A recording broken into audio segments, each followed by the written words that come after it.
No, it's not.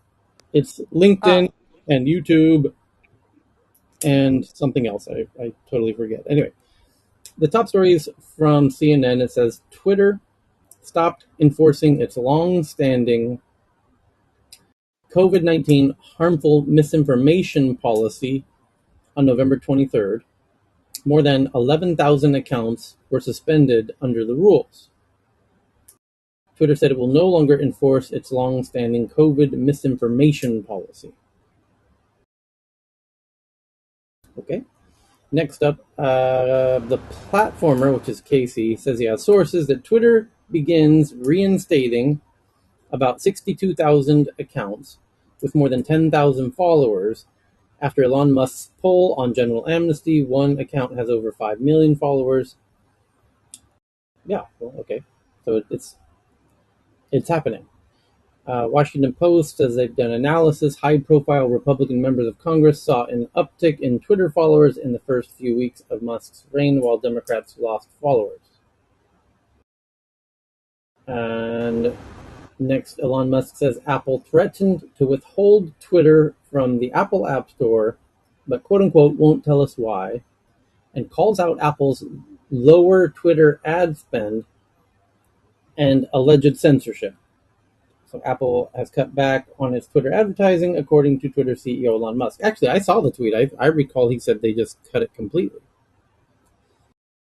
I think And he said they dialed it back. I'm pretty sure they said they've cut it back. I mean, they spend. Carl, how dare you challenge me, sir? I think I think that they're one of the largest, aren't they? If not the largest. And then the first quarter, I think of this past year, it was about 50 million in one quarter, which is obviously nothing to Apple, but is actually a huge amount of Twitter that gets 95% of all its revenue from advertising. So for them, it's huge. But it's worth noting that so far we've yet to have any sort of official. I'm not saying that this hasn't happened, that there haven't been backroom conversations or phone calls. We've yet to get any sort of double confirmation that this is happening, any sort of double confirmation that they're threatening to pull the app from the App Store. We've got one individual who obviously has a lot of information, but still one You individual motherfucker. Are saying you this. calling Elon Musk a liar? I am saying that investigative journalism does not take the first story and then just run with it, screaming above their heads. We wait for confirmation and whatnot. Okay. And also, I personally don't particularly believe that if there has been a conversation, that Apple has just not given any clarity about as to why. Like, they're pretty clear because what this is really about is this is about the moderation policies and whatnot of Apple. They're very clear when they remove an app. On some teams that I've been involved in have had that.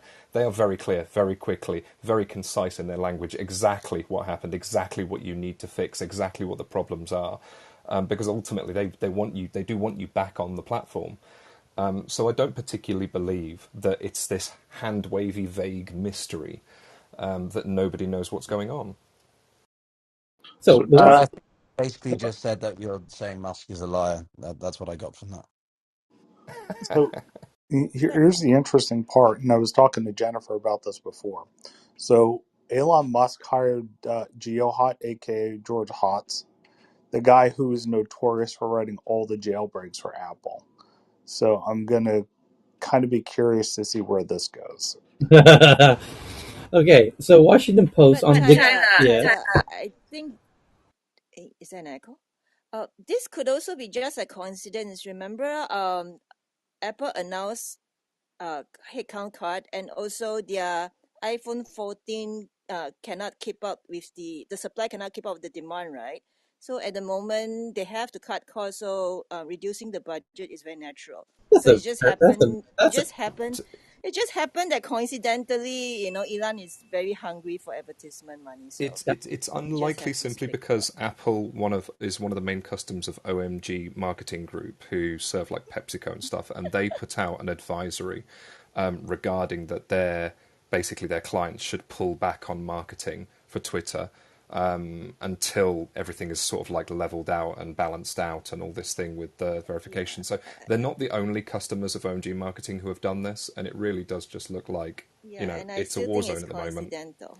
Sorry, Elon Musk. So the next article, the article that's hanging here in front of me is on this topic. It says, Washington Post says they have sources that in Q1 2022, so going back 6 months ago, oh no, 11 months ago, 11, 10, and 9 months ago, Apple was the top advertiser on Twitter, spending $48 million, I guess, for the quarter, and accounting for over 4% of Twitter's revenue that quarter. So, the question is, how much are they doing now? Well, Elon Musk claims, that's the next story is from Financial Times. They say they have sources that Musk sought to call some brands' CEOs to berate them for advertising less on Twitter. Others lowered their spend to the minimum needed to avoid confrontation.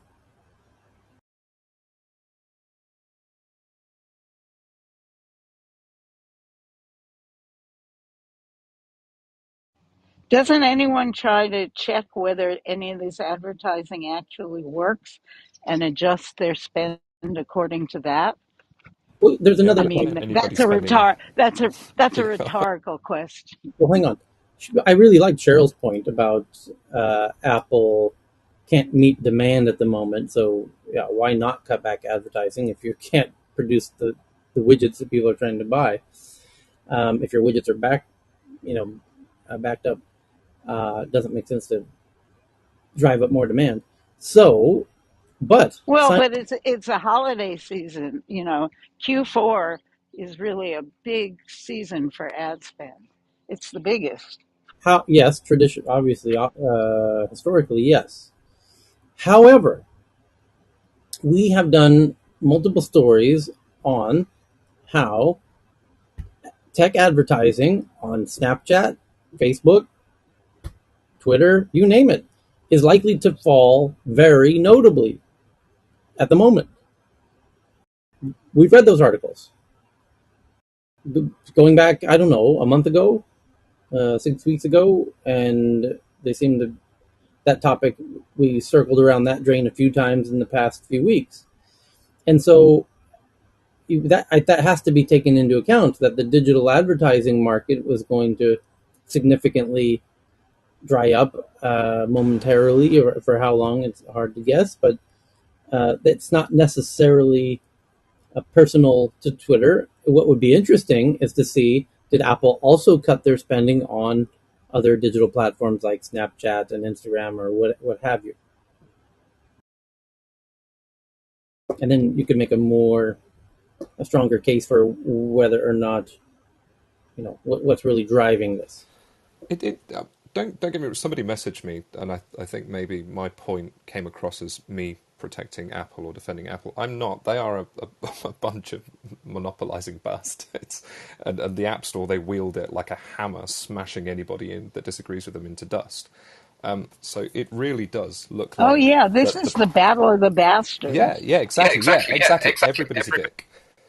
But the point is that like, it's not the whole free speech thing that I think is in error, and I think if we focus on that, then the real message of the Apple moderation policy and how much power they wield and the whole right to install your own apps, because that's really the issue here, is that if they were to pull the Twitter app, you can't install it, you can't sideload it like you can on Android.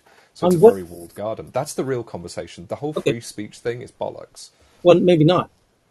On what grounds? If Apple were to ban Twitter, that would be a pretty big move. You It agree? would, yes. Right. And if they were to, on what grounds do you imagine they would give as their explanation? No doubt it would be content moderation or lack of content moderation. I think that would be it. I think that Right. would literally be, that's all So that they'd run on. it would be the free speech issue, essentially. I think this is a very long conversation, isn't it, Tyler? Really, I mean, and it's one that really, it has never had an end in all the conversations that have been had on Clubhouse and across other platforms. Is that when we say free speech, is like, we can all admit that there is a line. What we're really disagreeing about is where that line is, and then also what we're trying to do is take brands and shoehorn them and say, look, your line has to be our line. And that's not how a business works. My Carl. concept as free speech is not the same as if I was running a company and doing advertising. Yeah, Okay. there's a lot. Like, we kind of stepping on that one. Also, back to your earlier point. Quiet, quiet. The Apple has policies, right? So they have their app policies. So it doesn't have to be free speech. It can be violation of anything in their app policies, which I'm sure are extremely broad. And they can find anything that they want. It may or may not go back to the whole free speech. And as Carl said, the free speech is highly nuanced. It's a value, not a right. In this context, it's because these are between corporations, and corporations, you don't have the right of free speech against a corporation, and a corporation does have its own rights to free speech. It's very nuanced. Right, but So the Parler ban with the Apple App Store was on the basis of lack of content moderation, and in their view, they might be taking the position that they see Twitter going in the direction of Parler with regard to bringing back White supremacists and what have you. Yeah, racism and that kind of thing, that yeah. the changes that are currently happening put Twitter on a path, on a similar path of Parler. So that's why I say it. These dots connect in some strange way, and the thought that goes through my mind is: does Apple? We Elon has strongly made the point that Twitter was overly woke, and he felt it necessary to go in and save it from itself, to say, in part, to save democracy. And he even made a really stronger point in the past 24 hours that saving Twitter, the reason he's so willing to put his life's work with SpaceX and Tesla on hold is because if freedom of speech dies in America, then that can lead to very terrible consequences for America, and that could snowball. If America loses its footing as the you know as the well, gosh, what is the phrase? The defender, The leader of culture. the defender of democracy. Then, if, for example, if you get an authoritarian regime in the White House of some kind, or a fascist regime, or what have you, then the other authoritarian and fascist regimes will snowball.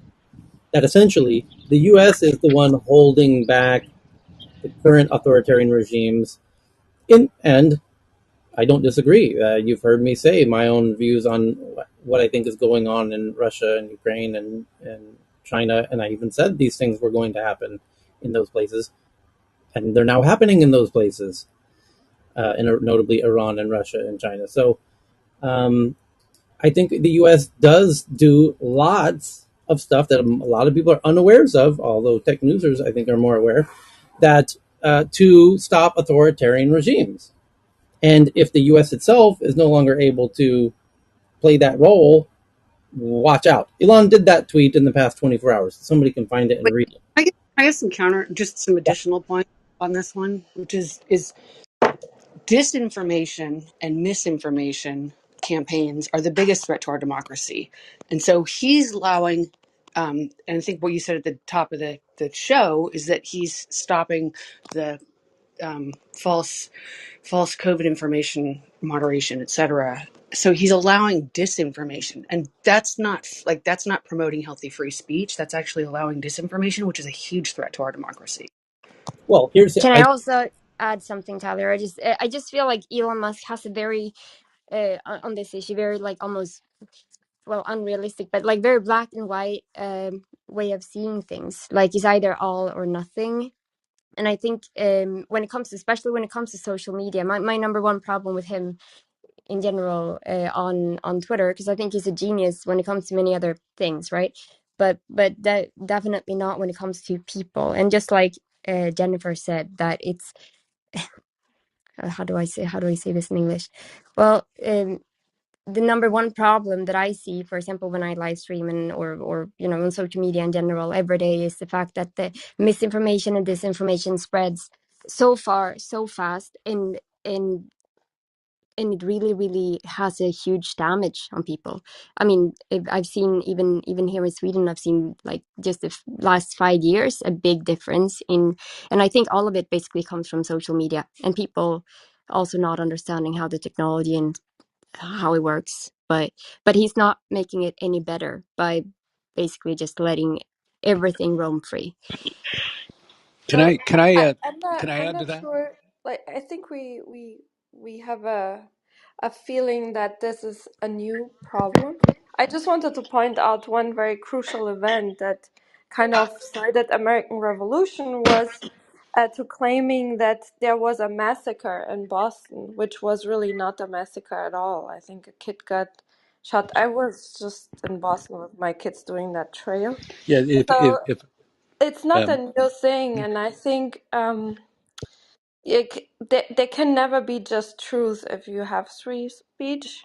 Like moderating, I think doesn't really like help. I think education helps, and investing in education, and that people are educated enough to read up and know what information is trustworthy and not.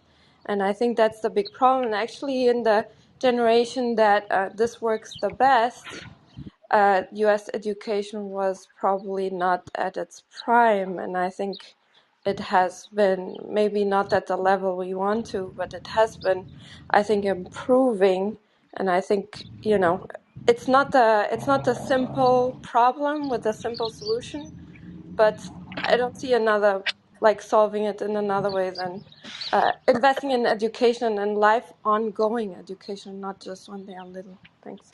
I do John? think yeah, I do think that there is something new, and the algorithmic amplification of disinformation and misinformation is new. So the human tendency to repeat inflammatory, alarming assertions, whether true or not, and more often than not, they're untrue in the modern world, and to allow those to be algorithmically amplified on top of the human tendency to repeat alarming stuff um, is the freedom of reach that is achieved through amplification in social media is new, and the problem that we've discussed in this room many times is that freedom of speech and freedom of reach have been conflated into a single construct, and they are distinct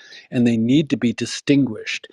And so I think that failure to recognize the difference between freedom of speech, no matter how inflammatory, versus freedom of reach through algorithmic amplification on top of the human amplification is where we have a novel dilemma.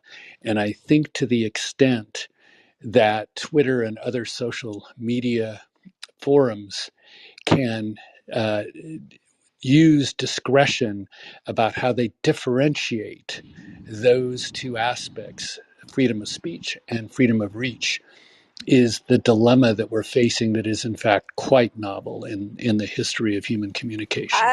I'm Wait, sorry, I and have to I'll quickly disrupt. add to that. Wait, John, because since I come from that tech side, John, Yeah, 100% correct. And if people want to listen to a deeper dive on this, Sam Harris, who's a philosopher, I think we all know who he is, has a great, his latest podcast is an interview with Cal Newport, who does the computer science, and he gets much more into this whole amplification and algorithm and human behavior and how people are now getting their news not from the prior news journalists, which journalism barely exists anymore, but from social media platforms.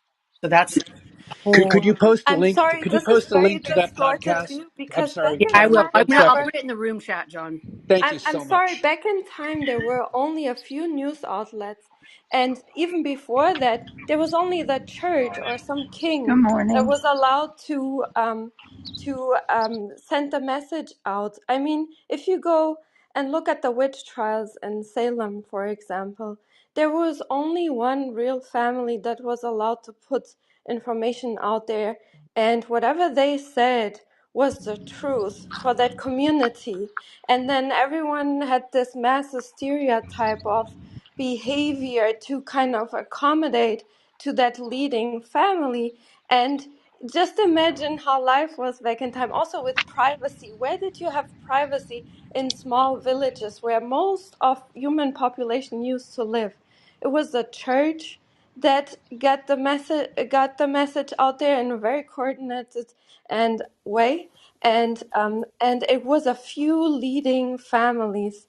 Like, this is really nothing new. We have to get away from feeling like this is a completely new problem, I and mean, Salem and witch come up trials were with very before the simple United States even solutions. existed, Okay. so I'm not really sure Yeah. why we're Also, talking wait, about there's that. freedom of reach, is what John got to. So those trials, those things Yeah, happened, but but they were that's what much Elon less. Musk has been saying. Elon Musk has been saying that he will allow people freedom of speech, but not freedom of reach. He has not been holding that though. Like if he Yeah. was actually if he was actually holding that, but he's not. Like for example, he banned what's his name? Like some YouTuber E3 and then he banned his wife just for posting a picture of him, right? Which is well, I think it was like he did some kind of face or something like that. But I mean, he's clearly not doing that. He's just exchanging what do you call it, one bias to his own bias. Also, he's Ultimately, allowing neo Nazis on the platform, which I don't see how that's defending free speech by Well, allowing white supremacists and neo that in itself Nazis. is not wrong. Everybody should be allowed on there. It's just I think there was Okay, on another. okay, Phil. Yep. You know, in Germany that stuff is banned. Are they against free speech? Uh, Saying blocking a neo-Nazi person is not wrong. You can It's go to jail blocking in what they Germany say. for that. I'm just saying, like, because this whole free speech thing is really obfuscated. We're talking It's about what they're like, saying, not the person. So you yeah, can't block and somebody. if you say some shit, like, you can go to jail Right, in I parts agree. of Europe for that. Exactly, I agree with that. Well, So you is know what? that wrong? Yes or no? It's not wrong to block them. Okay, then. So when If people, they so say wait, something So wrong. Phil, so when people are saying that Elon is allowing hate speech, neo Nazis, white supremacists on Twitter, and people find that problematic, they're not wrong for saying that. Like these people actually want to hurt people. I'm not saying I'm that's wrong. I think highly my comment, confused. my comment in response to what you said was, it's not right to block a person in general. You should block what they're saying that's not free speech, because there are limitations to free speech, defamation, incitement, and I don't know the other ones because I it's heard it on other. protected phrases, isn't it? Anything that's classed as a So you protected Right. think phrase. neo Nazis don't do that, Phil? Like I, No, I'm no, hang on a confused. second. Why are you But why are you trying to a neo, defend these people? I'm not a It's neo-Nazi, kind but of all I'm saying is, yeah, but how do you're you trying know to if a neo-Nazi defend their starts talking about his ability to say family? what they want. Like it's weird. Like I Okay, thought we I'm got not. past this like 80 Look, years ago. ultimately, hold on. Okay, look, ultimately, if this was a publicly owned company as it was, and you had a diverse amount of the public who owned shares in it, obviously, then the considerations as to moderation are maybe different, or compared to when a private individual owns it. And for better or worse, irrelevant of how anybody feels about it, irrelevant if anybody has 250,000, 1 million sort of subscribers, a community on there, and they're afraid that might now be lost. They feel that they have some sort of ownership. Ultimately, with the laws of the land, it is a private application, and the man can do whatever he wants with it. The question that we actually started with here, just to bring it back, was what are the actions of Apple, and are they correct? And I think that the issue here is that, I mean, we saw right here that the discussion went from Apple reacting with their marketing investment to the potentially the moderation tactics of Twitter, and the conversation very quickly went down into the minutiae of free speech, and that's the problem, because that's exactly what's happening on Twitter as well. If Elon Musk wants to run Twitter in a certain way and moderate it in a certain way, then he has the freedom to do that because it's his application. People who are on the platform have the freedom to lose, and then governments or states around the world, the EU, Germany, whatever, they have the freedom to then impose whatever sanctions, rights, or fines, or anything like that that they want to do, because that's really what we're talking about. There's freedom of option. The problem is that you have no freedom of option if you happen to be on Apple. You can't sideload the application. So Apple is strong-arming people into a situation where they either completely lose access to this information and these people, or they have to experience, or they basically have to jump off of the Apple platform and go over to Android. And that's really what I feel this discussion should be about. That the fact There's a that maybe something other than Wait, that walled also, garden. Carl, to add to that, How it went to an Apple try, issue, try I just don't try that in. understand. It started off as an Apple issue. That was what the conversation the started whole off point with. is Yeah. an Apple issue. Yes, Apple exactly. is not Okay. advertising on Twitter. The Well, but question is, people, right? But Tyler, people are buying Apple because of the walled garden. We And that's want a that. choice. Yeah, Right, and that's exactly. yeah. So I don't. They're not stopping you. You can No, go buy no, an this no, Android. this no, this is no, no. Having a walled garden that has a protective fence around it, which is the moderation and the review of applications, that's one thing. Having it so absolutely there's no alternative and nothing can get in or out, even if you choose as an individual to take that risk, that's actually a separate issue. If I buy a car, I'm very happy for for certain processes about the car and whatnot, and methodologies of fixing it and equipment to retain the right of BMW, for instance. But that doesn't mean that I'm comfortable with BMW coming out and putting tape around my car and stopping me from working on it myself. So there's a very clear distinction there. You can have the protected walled-in garden, exactly the same, a version of the Google store, but better, because let's be honest, the Google store doesn't have the same levels of moderation. But the ability to allow people to make their decision and go, right, I understand the risks. I'm going to be a div. I'm going to go off onto the internet and I'm going to download this APK or this Swift file, and I understand that that's what people don't have. And that's the real issue, and it's being wrapped up in the free speech narrative, I think. Well, the only thing they're stopping you from doing is downloading the application. You could You still can't do go. that on You, Apple. yes, you You can. can't There's sideload. no, You it's can't not. comfortably sideload. Okay, let me finish. Sorry, You go could on. How still about go a test flight, Carl? www.twitter.com on your Safari browser on your phone and still get there. That's fair. Yes. I'm just confused by the like. I feel like there's like this glorification of everything Elon does, and when people try to like criticize, it's like stuff gets obfuscated. Like if this was because people had a problem with the old Twitter, people have a problem with the new Twitter, but then their concerns are being shot down. I'm just really confused. Can I ask something also, and since I know we have Jennifer and lawyers in here? Um, um, since he says basically that they're going to have freedom of speech but not freedom of reach, and I totally understand actually the fact, like from a business point of view, um if everyone is going to take distance themselves from Twitter from because it's bad branding or whatever, and Apple has to also kind of remove it, but what's gonna like, so I don't understand basically, since all countries has different rules, and then there's also like the whole um I don't know exactly the name of it, but I know that Europe has very strict rules about and also even stricter rules coming about social media and what social media can do and can't do, and if it's the user or if it's the platform that is held responsible. I mean, shouldn't all of these things be a big issue to Elon? For example, he says that um, well, he, for example, now he lets people just say things that is basically illegal to say in Sweden. Or another example, like problem that a lot of my colleagues and me have is that people, for example, take pictures and edit pictures and do deep fakes and so on, and they spread it on Twitter.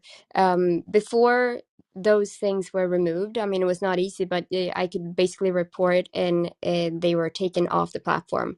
Right now, what's happening is that Elon is letting all of those people on the platform again and giving all of those people a second chance.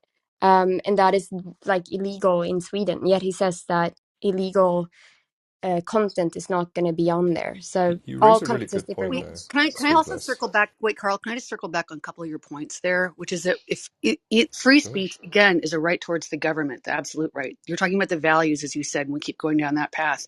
And Apple, whether what they did is right or wrong, again, they're another corporation. They have the choice of who they allow in their app store or not.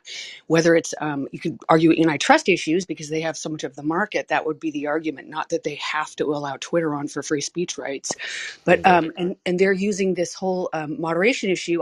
Apple's walled garden around moderation is less, in my eyes, less valid. It's their walled garden is more around security and those types of types of harms they're presenting to their users or protecting their users from. And as you said, we should have the choice if we want to go on a platform that doesn't have moderation. But to those points, and then Emma, back to your points on content moderation and where we are with those laws, they suck. They suck in the U.S. We've got platform, 230, which allows platforms pretty broad um, uh, non-liability defense and users to post things, and so it does come down to moderation. And it's in the US, the tech platforms lobby the government, and that's why we have less laws here, arguably. The politicians, one, use and benefit from those platforms, two, get just shit tons of money from them.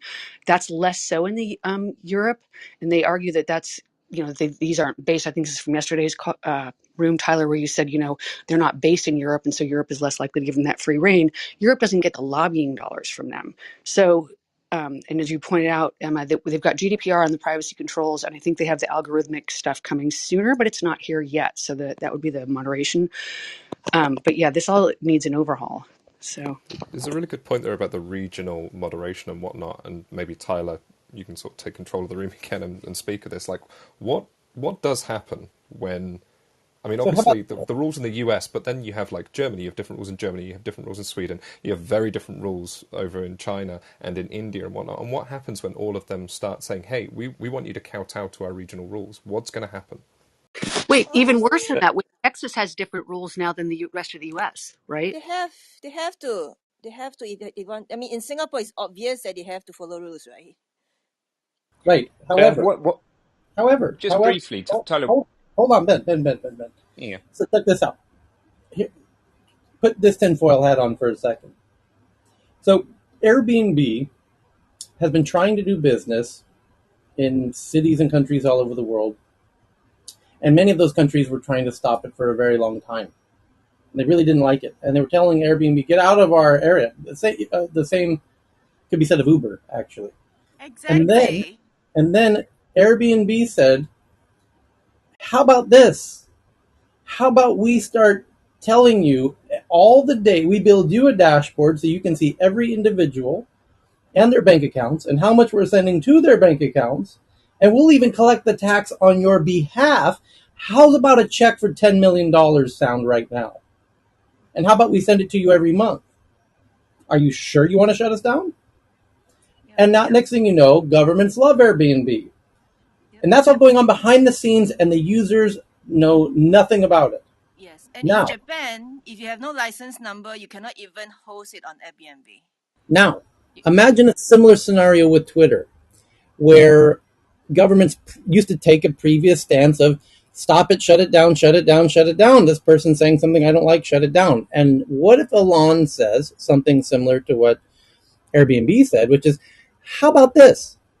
How about I give you all kinds of really interesting data about all these users saying things that you don't like, and take that fantasy and run with it. And now it's not about deplatforming them. You can silence them into a dark corner where they're mumbling to themselves. No one will see it, essentially, unless you proactively type in their username in your search bar and search for them. So it effectively neutralizes the threat of their free speech because they have zero reach. Yet the data is there, and that data is very valuable. And this, I take this, I have to credit our Jewish friends who are the ones I have to credit with this concept, which is they, most of all, who have been the victims perhaps more than most when it comes to historical hate towards a cohort of any description. And I'm not speaking on behalf of my Jewish friends, but it's a common, on this topic, it's common for my Jewish friends to make the point, I want to know if somebody's a Nazi. I want them to say they're a Nazi. I want to know that. I want them to say that so that I know. And the same could be said of this current situation with Twitter of let the whatever you want to, whatever derogatory term you want to label these people as, deplorables, let the deplorables be deplorable inside more or less silence, and out themselves as such and take it from there. So And Yeah, not you want to only know who that, Trump there's was Tyler. having another dinner with then? problem that Germany has by prosecuting Nazis is they traditionally the government infiltrated those groups, those radical groups, on both sides, on left and right. right, And the problem always was that the counter argument to not be allowed to prosecute them was, how do we know if not the infiltration people started this idea and our our defendant just went along with it, and many times has led to them being free of any charges because they couldn't make that distinction. Now, if they get the data from Twitter, there's no infiltration needed. So they can claim this idea really comes from that person, these ideals, and from that group, and not from our intelligence people going there and talking. So this would actually help at least the German government with that problem. So right. stop and think about it If this way. if Twitter could tell the German government, here's all your Nazis, and here's everything they're saying to each other, and here's where they're meeting. So Now, Tyler, now, here, now, I go back to you. Would you prefer that, or would you prefer that they can't be on Twitter? That they can't be on Twitter. Like, just take them off Twitter. It ruins the No, experience. yeah, I would prefer that because they will be somewhere anyways. And having this nucleus, this hideout, is usually very dangerous, especially for the youth. Because what they usually did when I was growing up in Germany was they find kids that are kind of, have bad grades and not too many friends, and they give them a place to meet, like play some soccer, drink some beers, because back then 16-year olds and most of the time younger would drink. They would give them a home, a support group against bullies, and then they drag them in there. And this is happening also online. They especially target people on Facebook and wherever, that their profiles, you can recognize that person is kind of in trouble right now in mental health issues. Like they share all the time, hurt people, please donate, like puppies that are being abandoned, like having a lot of those posts, or win money if you share this 100,000 times, you get money by God or something. People that post this type of stuff a lot, it's known really well that they are kind of in danger. So you target those and you slowly bring them off to other places like WhatsApp groups and Telegram groups. So as I think it's way safer for everyone if it stays in such a public forum. right, Tyler, I want to make a comment. Sure. and then I want to go after. Okay. Okay, so ideas have power of influence and shaping people's mind and actions, If they're especially heard, younger people. Okay, if they're and heard, yes. if they're hurtful, yes, or No, if good they are ideas heard, too. if they are heard, and Yes, they're they not are going to heard. be heard, is the point. So, Okay, what's the the thing problem of is, having a neo-Nazi on Twitter if he's yelling in the corner by himself? This okay, is It, wait. I'm talking How are they about. not being Can I heard? finish? Can I finish my point? Sorry. So it's called ideas have shadow power. banning. Ideas have power, and imagine the religious fanaticism, the Islamic, those terrorist groups who recruit people who are young in age, maybe suffering from some sort of mental illness or whatever, or maybe are alone. That kind of recruitment have a narrative, right? They're selling some kind of ideology to recruit these kids or young people and make them uh, think that what they are doing is for the greater good of the humanity or whatever their ideology they are trying to spread out through Twitter or any other social media platform. They are not only going to be able to reach these people, they'll be able to propagate these ideas. Maybe somebody who have never heard of it before, one night sitting scrolling through, find this kind of discussion, and they're like, oh, this sounds interesting, I want to change the world, and I'm gonna, you know what I'm saying? So ideas have power to assert or, you know, cause a lot of harm.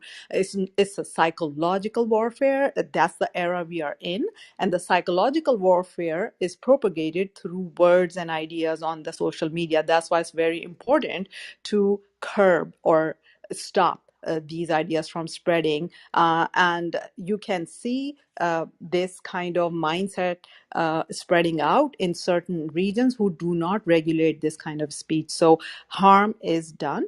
So you cannot have a free reign to people like that. So I'm just giving one example, but there are so many other ideologies there that are just created in a way that is meant to tear down the fabric of democracy, or tear down free speech, or tear down empowerment of women, or whatever.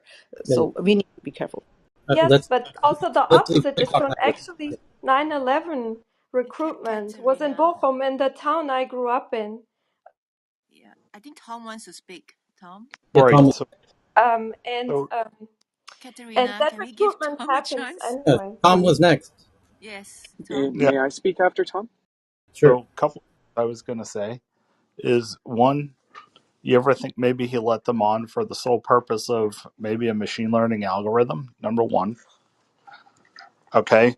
So you have to know what's bad in order to know how to filter it. And maybe that algorithm is going to focus on those specific areas where, guess what? Okay, it's illegal in this country, so it will filter it that way. That could be problem number one. Problem number two is he's a business. He's paid on by the number of users. If you notice, he's been talking about the number of user growth. Okay. The next thing he also is when I brought up before George Hotz, GeoHot, he brought him one probably because of the Apple hacking stuff and to know how to evade some of the stuff from the Apple filtering. But the specific project he's focusing on is search. So maybe he's looking for alternative measures, aka different browsers, and how people's message get controlled through that particular venue. You know, going back to what Emma said before, okay, you can literally go back and use a browser and go through it and go through it that way. You don't have to download the app, and then it doesn't have to go through Apple. Then Apple's not going to get the revenue for, you know, when you have to sign up for, you know, your little check mark or anything else. So in the end, it could bite Apple in the butt. Okay, go to Katerina, and then I think it was Sundata.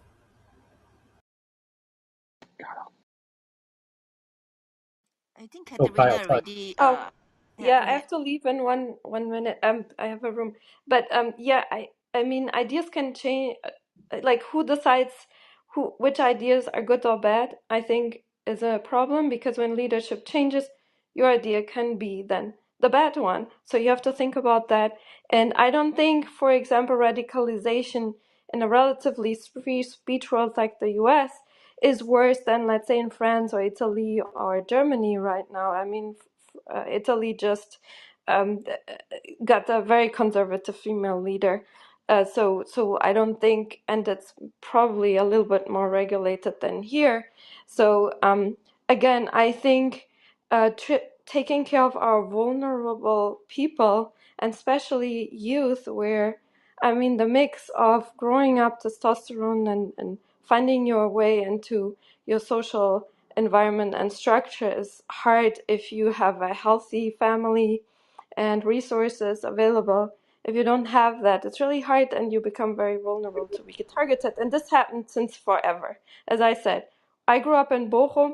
It was relatively stable, but they targeted young Muslim kids, and then they participated in 9/11. So, and there was not a lot of social media in Germany back then. So this is nothing new, and I think the problem solving is to take care of our youth, basically. Okay, bye. That's amazing. Quickly, you were the one that came up with the solution. So historically, it wasn't just filtering out what people said or what they were allowed to say that helped grow a society. It was building literacy within the society. Because you can try to filter out as much as you want, but if it's a poor source of water, and you can't filter it all out, then it doesn't matter what you use as a filter; it's still undrinkable water. And so literacy is the solution, and the solution isn't the filter. The solution is to try to build literacy in the society. So I would look at literacy rates when looking at the problem here. Yeah, I just So wanted if to. you can make a quick comment, I got a new thought to to if you want Yeah, so Elon has been. He retweeted a white supremacist, white nationalist, and a Capitol rioter who tried to overthrow the government. When people pointed it out, he took it down. So he also was flirting with Nick Fuentes on Twitter too.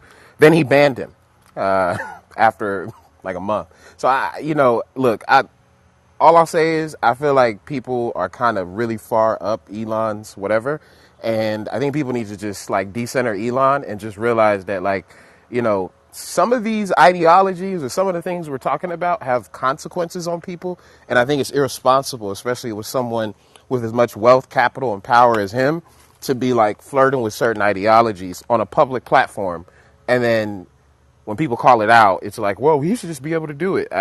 To me, that's actually crazy. okay. So if Twitter, instead of being purchased by Elon Musk, was purchased by Xi Jinping and China, the CCP buys Twitter, would Apple dare to ban Twitter if it was owned by the It's a very CCP? good question.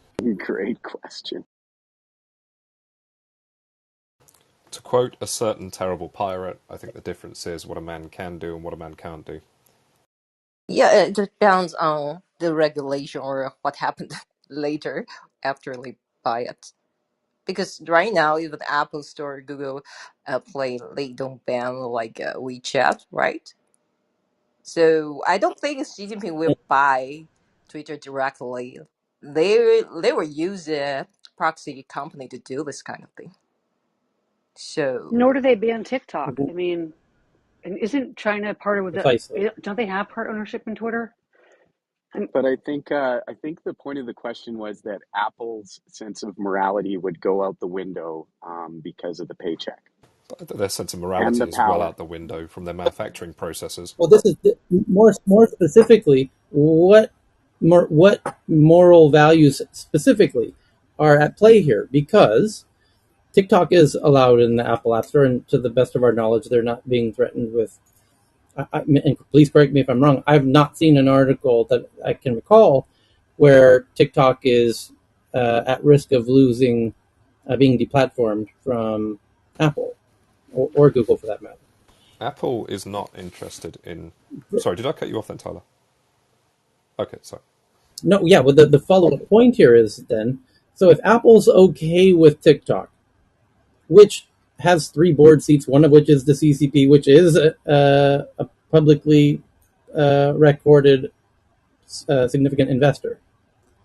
So you could say TikTok is Uncle G's app. So if Apple's okay with TikTok, potentially not okay with Apple, I'm sorry, with Twitter, what is it exactly about Twitter that they're not okay with? And that's why I was trying. Exactly. That's what this conversation started out as. And what I'm trying, I haven't said it, but to reveal what I think might be afoot here is that the marketing departments at Apple, or the ad, it's not the marketing department, it's kind of the ad spend department, no doubt. If you have people who feel very strongly on this issue, and I don't mean to say that Sun Data feels strongly about this, but more so than other people on the stage, relative to the 10 other people on the stage. Um, there are people who feel very strongly in standing in opposition to what Elon's currently doing, and if some of those people are on Apple's ad spend team, uh, they might make a strong campaign for, the the ethical reasons for why we can no longer spend our money on Twitter. And now, to that point,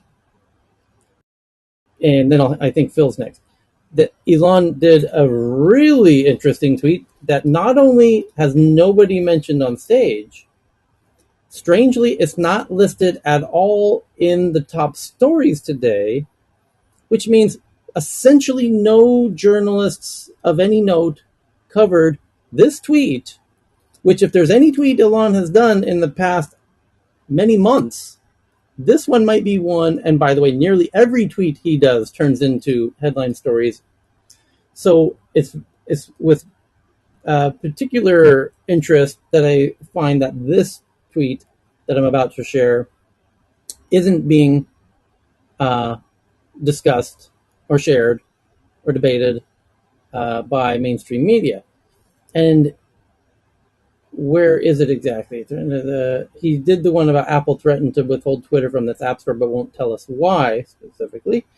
But the one that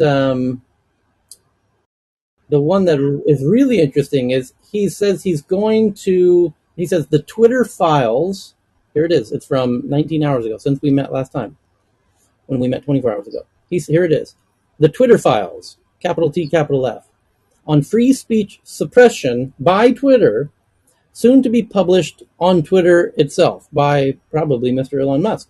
The public deserves to know what really happened with Twitter's suppression of speech, free speech. And he has, I guess, the email chains of Twitter former team members and discussing their strategies for suppressing speech.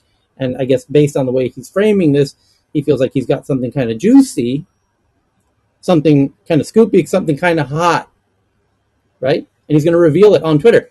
Notice who's not covering this. And keep in mind, every tweet he does turns into headlines. And yet the mainstream media is Maybe they're waiting for crickets him to release them. on this I tweet. read them. You put them on Tech News Around the World on the Twitter, and I was waiting for something about the Twitter files, but maybe he's still collecting, and he's going to release them when they're all collected. Well, it also could be the case that some journalists or editors' emails are part of So the Twitter Tyler, files. interesting point. Ooh. You notice what else was going on? So the former White House press secretary Jen Psaki was also being deposed on the same kind of story, which you really didn't see much of. Right. So check this out. I just did a Google search for quote unquote Twitter files. Top story. Here's everyone who's covered the phrase Twitter files in the past 24 hours because it came out 19 hours ago. The Daily Mail, the New York Post, Fox Business, Yahoo Finance. There's a notable gap of about 1,000 publications that ordinarily would cover a kind of juicy hot tease like that, but notably aren't. What's the tease Why is about it? that? That he has the email threads to prove that Twitter had its hands on the scales of Discussion. against Republicans and swayed the Yeah, all elections. of the correspondence of what they viewed as being appropriate or misinformation or being allowed or not being allowed, and what was the motive for the decision. And he might have some information that shows this motive. And so this is the scandal of this is that it is somehow different to Fox News or New York Times or any other news outlet that has no. I just don't. I mean, what what's the big surprise here? I mean, it's his mate Jack that was in charge. So Jack was left leaning. Ah, interesting point here. So the idea that there's a thought here that you're introducing, which is I find very interesting, which is that Jack was in charge of kind of Twitter in its age of wokeness, for lack of a better word. Well, I'm being Jack was in playful. charge, pretty The much from the beginning, now, and it was always a political. It was always a political site. yes, well, yeah. So check this out. So Jack is doing Twitter 2.0 of his own type, as we all kind of well know, most of us know, and it's running under a few different names. TBD would be one of those. And then if you look very closely at the TBD team, they're as best as I can tell, and I follow them on Twitter, and I'm very fascinated by their tweets, and as they give interesting, good indications as to what they're doing and their approach and everything. They're all white dudes. So just how woke is uh, Jack Dorsey? And It was how left? I a mean, question I don't, that we assume things about people. I don't make those assumptions. Just because he wore a t shirt that said stay woke to a government hearing, does that mean anything? I don't know. I mean, I feel like everybody's trying to be woke, right? Isn't the right talking about how people don't allow them to speak? They're being banned out of college. I feel like everybody's trying to get their voice out. So I don't think this is a left versus right convo. It's more so like what are acceptable grounds for like certain types of public speech, especially in the social media age where we don't necessarily have like concrete decades worth of data on the effects of social media on people and how they view each other. So, I mean, I think that's an important convo that almost every country is trying to rationalize. Like, how do we moderate social media considering you can literally start a protest, rebellion, and like a lot of things over social media just through misinformation. So I don't think it's a left or right issue.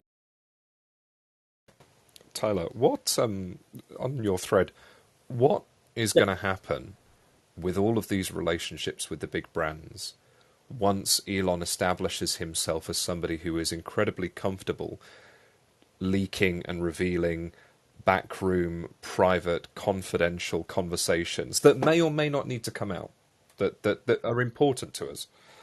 What is going to So check happen? this is an interesting point. Very interesting because notice the EU very notably with GDPR, and the US has their own flavor of uh, user data protections.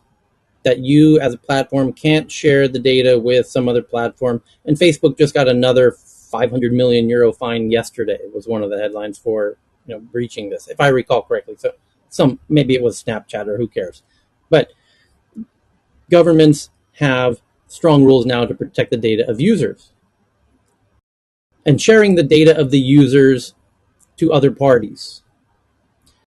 However, do we imagine that they exclude themselves from that arrangement, that the government would allow you to share the user data with the government? And the answer is, of course they would, because this happens all the time. The FBI is subpoenaing Apple and Facebook and everybody tens of thousands of times every quarter. And we have the receipts to prove that. So if you build the system that it actually would help the government with their objectives, and maybe this is a bit fanciful, but maybe even charge that, monetize that, to turn that into a business. Um, that there is a bit of a hypocrisy in that the government's totally fine with getting all of your data from all of these platforms, but they won't let the platforms share it with anybody else. But that's not But that's not the issue, though, is it? yeah, that Really, I mean, who do we think is? I mean, if you're going back to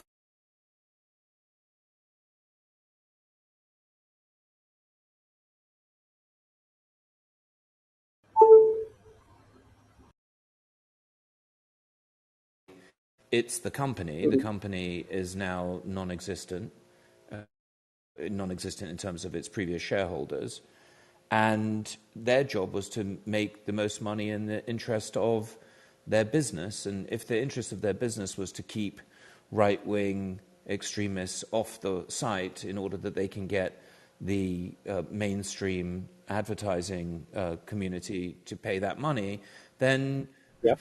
no one's done anything wrong. I mean, this is Yep. Elon making a story for his own benefit. It's like Twitter is a business. There's no free speech on Twitter. He is the Lord and King. He determines what happens, and he is regulated by the FTC. Like, what's this got to do with the government? The government is not censoring anybody's speech. Free speech is Well, between here, citizens and their here. government, not It's. citizens and companies. I will answer. I will answer your question by reading Elon's tweet from 14 hours ago. This is a battle for the future of There's no free civilization. If speech. free It's speech bullshit. is He's lost, even lying. in He's America, basically pulling Yep. the wool over everybody's eyes, doing his normal P.T. Barnum act, and people are falling Yep. for it. There I is say no this one again. free speech on a private company. It's just nonsense. Right. Free speech is where the government restricts speech. The government is not restricting anything that Twitter is doing, other than the fact that they have an obligation to remove hate speech. If I can make a quick comment, Tyler, the one thing is we're talking about here is that, Apple's taken really the high road. Apple has not said anything about this. Even Tim Cook was asked about it, and his only comment was that, that he expects that Twitter and Elon will have some content moderation policies in place, and they'll just keep watching. This is all Elon, as the other person was just mentioning, all Elon trying to create a problem where there isn't one so he can get more people to jump on Twitter and debate it and talk about it. Because has he shown an email from Apple saying that they're threatening him? They Not haven't. yet, no. Exactly, they haven't. Singular point of They truth would at the moment. never do that. They are a Yep. class act. For all that we don't like the Yes. fact that they are operating as surveillance under the cause of surveillance capitalism, and they are very good at doing that. If you look at Tim Cook's feed, it is a case study in walking that very fine line of recognizing all people's rights. He talked, he gave good wishes for Thanksgiving. He gave good wishes for Veterans Day. He gave good wishes for trans people, good wishes for LGBTQ+. This is a...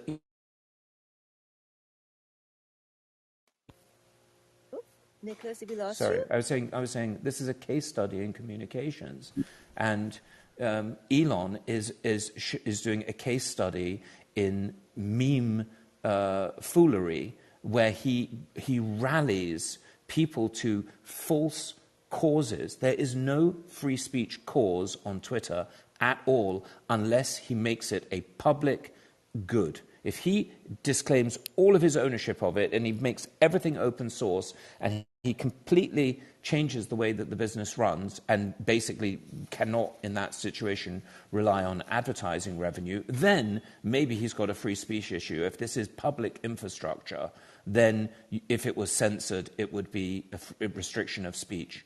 Otherwise, it is not a restriction of speech whatsoever, and it is all lies, just trying to fool people and gaslight people into thinking that this is some platform for free speech. It's a Yep. lie, and he's a liar. Yep. Yeah, And I it's agree, almost but like a Nicholas, schoolyard fight where he said something, he didn't like the response, so now he's calling Apple, the 30% tax. It's basically your mom wears combat boots, you know what I mean? He's throwing it and diverting And to is like something saying else. it's secret. It's a Yeah. secret that is actually on their terms of service and is the business model of the business. So Yep. what the hell is he talking about? We all It's know you that know this what is the case.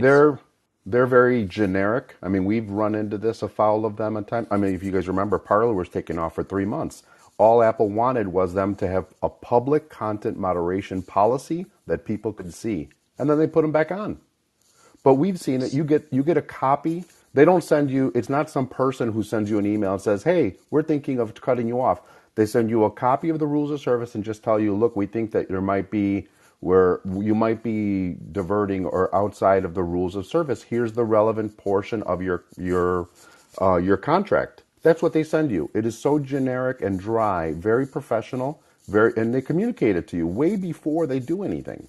So that's why he hasn't shown anything. He wants to start an argument for no reason.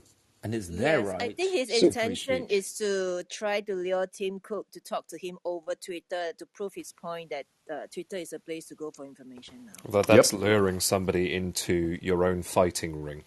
Right. That's choosing But Yes. battleground. Yes, Tim that's a It's Cook good would point. very Yes, would basic that's be exactly what tactics. he's doing. right. But Tim Pretty Cook would be much. And then a if we were to fool have to to, engage in that way, and he wouldn't. I doubt. well, It's let not his especially let's style, just I think. It's not remember Apple style.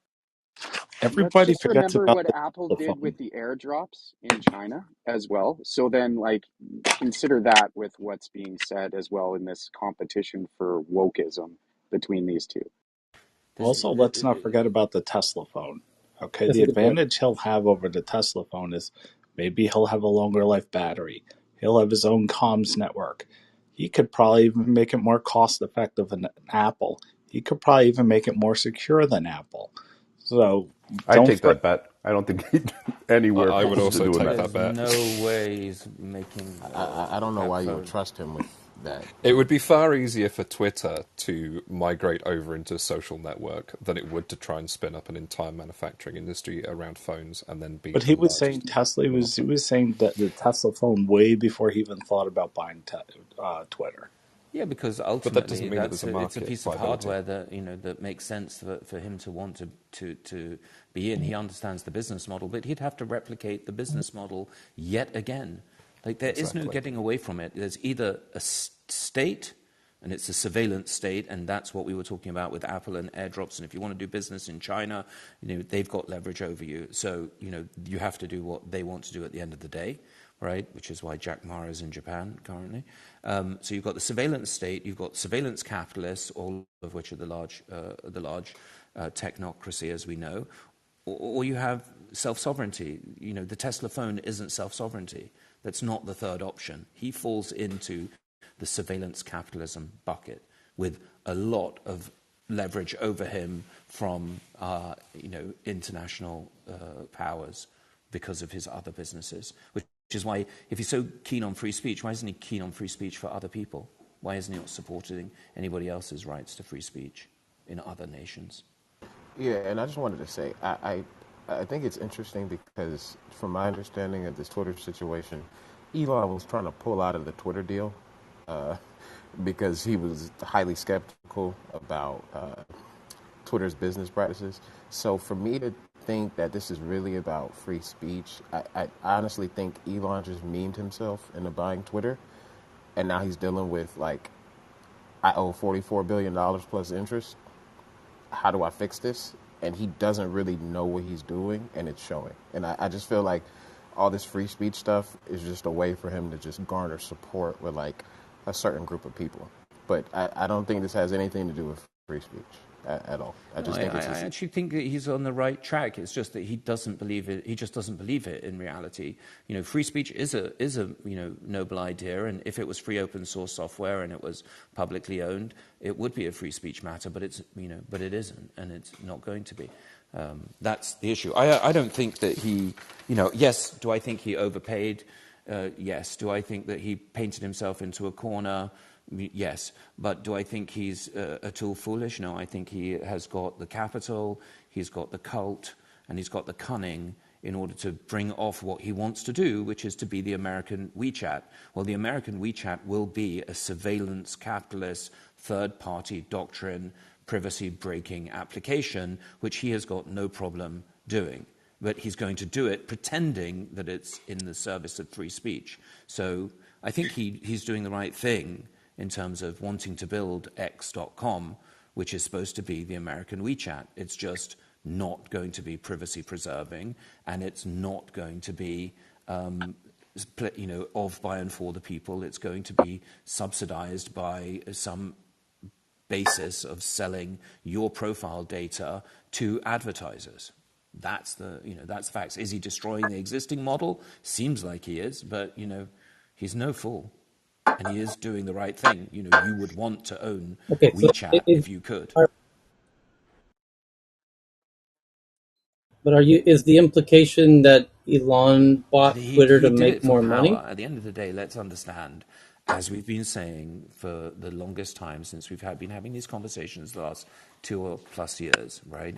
the aim of the people that are playing the game, whether that's Apple, whether it's Google, whether it's Elon, Peter Thiel, David Sachs, they have a particular viewpoint, and that particular viewpoint has got political ambitions. Look at Blake Masters, look at the candidates that they have supported and the candidates that they have ousted. This is how the game is played at the very highest echelons. When you've got billions of dollars, the game you play is the power game, and the power game is played in Washington with using capital to influence, as we saw with SBF, to influence politicians in the legislature and to influence the executive in regards of appointing the judiciary. And this is the world that we live in, a world of capital influencing political systems. And these guys know that, and they are playing the game aggressively, and the people are not playing. They're just watching, and it's like the Roman amphitheater. It's just like throwing people to the lions to be consumed for the bread and circuses of the Roman Empire. But we're not talking about the Roman Empire. We're talking about the empire that is the technocracy, controlled by these 5 very powerful companies in the West. Have you? I 100% agree with what you Yeah. just said. Honestly, yes. And the WeChat thing, definitely. But by the way, so does David Sachs. 33 minutes ago, he just tweeted that MAGA, Microsoft, Apple, Google, and Amazon have unlimited power to engage in bundling and act as gatekeepers of competitive products. There cannot be a healthy startup ecosystem, and Elon Musk replied Right, so to they're trying David to subsume the 20 narrative some that minutes is ago. owned by the original cypherpunks and the original decentralization movement. They are trying to reverse themselves in, and they know this because they know the story, because they were singing the song on Solana and all the other VC chains. So what they are doing is they are rallying behind Elon and all of those, all of the PayPal mafia is rallying behind Elon as the poster boy for the for taking on the technocracy, but it's really to replace Sergey and Larry and Zuck with Elon and the PayPal mafia. That's it. That is the most important point that is being obscured, Nicholas. That absolutely correct. That is being obscured by the whole free speech narrative and all of that thing. Is that it's a correct half truth that yes, absolutely, Elon Musk and the group like David Sachs and whatnot want to subvert the current sort of technocracy. Absolutely, yes. Is there currently an institution of control and manipulation? Absolutely, yes. That does not mean, that is not equatable to the fact that what comes afterwards will be any better. So they want to replace it, so instead the rules can be made by them instead. Right, exactly. They want That's to the thing that people inherit the forget. position that is owned by the others. Exactly, And they want to exactly. take their seat because they sold out too early with PayPal and they wanted to make WeChat. And ultimately, they will be stopped unless they get control of the political arena, which is how the Twitter valuation makes sense. What's 44 billion if you can take control of the government? And how do you take control of the government? As we saw through the 2016 hacks of social media, we know that you can influence people and you can see the effect of the extreme mimetic power. Remember when I explained about how you create the algorithm that separates in Facebook, when Donald Trump would say these wild things and people would essentially self-select. So if you liked it, it would group you, and therefore you could separate all the different, there's an algorithm, a sorting algorithm. Remember when we talked about that? Well, if you think about the wild things that Elon's saying, he's stimulating that same sorting algorithm that enables him to see in the population that is the hive mind, that is Twitter, who are reacting well to him. And basically they become he's the Pied Piper of, that band of rats that is going to follow him regardless of the facts of the matter. They're just going to blindly follow because he is their king, and they swear fealty to that king. And then you have the lords like David Sachs, and then you have the false prophets like Naval, who came out with the same sort of nonsense. They are all rallying around for good reason. They have political aims. The thing that people maybe need to, and Tyler, maybe we need to sort of move soon onto something else potentially. I don't know. The thing that people need to remember though is that when you have a common enemy, it's always good. It's always nice. People enjoy having somebody on their side that is vicious and blunt and gets the job done in the most brutal of ways. It's very useful having somebody like that on your side when you have a common enemy. The problem is that those are almost always core character traits. And those character traits are really useful when they're pointed away from you. But at some point, you're left alone with that person, and you realise actually that it's not particularly nice to be on the receiving end of it. Anyone ever studied Berlusconi? Enlighten us. Well, he bought the medias and then took his way to power. So I'm just kind of echoing what Nicholas said and something that's already happened in the past. He owns most of the TV. That was the technology of the time. Yeah, Mediaset was his vehicle. I mean, but you just have to look at Rupert Murdoch, who's been the power behind the throne for all these years. So ultimately, especially in the UK, where the Sun would effectively nominate their candidate in the UK elections historically, and the Mirror would nominate their candidate, and Viscount Rothermere would nominate his, and that's how the press has always worked. So, Elon is just stirring up a way to polarize, to know who's on his side and who's not. And he is going to, make a bid to be the everything app.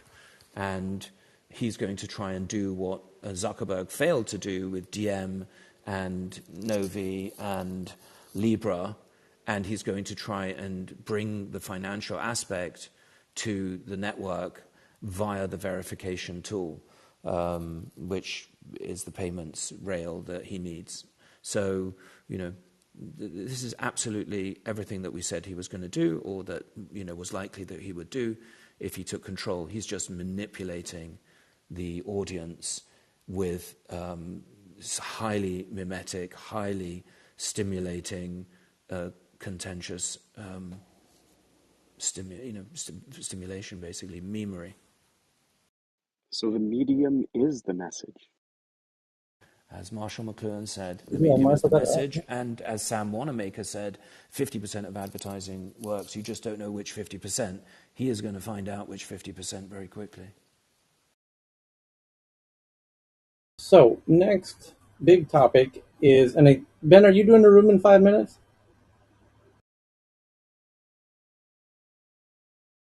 While he unmutes. No, I don't think I see a room in the schedule. Hold on. Okay. BlockFi sues Sam Bankman-Fried's Emergent Fidelity Technologies to seize Robinhood shares that SBF had pledged as collateral under an agreement on November 9th. Complaint against FTX founder comes as crypto This was company. the greatest daisy chain circle jerk leverage deal ever pulled off. This is absolutely hilarious what happened here. I mean, hilarious in a terrible way, but they were lent their own money essentially to bail them out, and then they broke them. Hey Tyler, Bin- thanks for asking. No, no, I'm not. I'm not tomorrow, but not today. I'm busy with okay. some DIY. So thanks. Binance's $1 billion recovery fund I guess, is it now live? Because we read the headlines that he was raising it in the Middle East or whatever. And the phrasing of this makes it sound like it is now live. It says BlockFi recovery fund is a lifeline, but questions remain, including on decision making, meaning how the money gets allocated, and including on decision making and why funds came from a cold wallet that holds customer funds.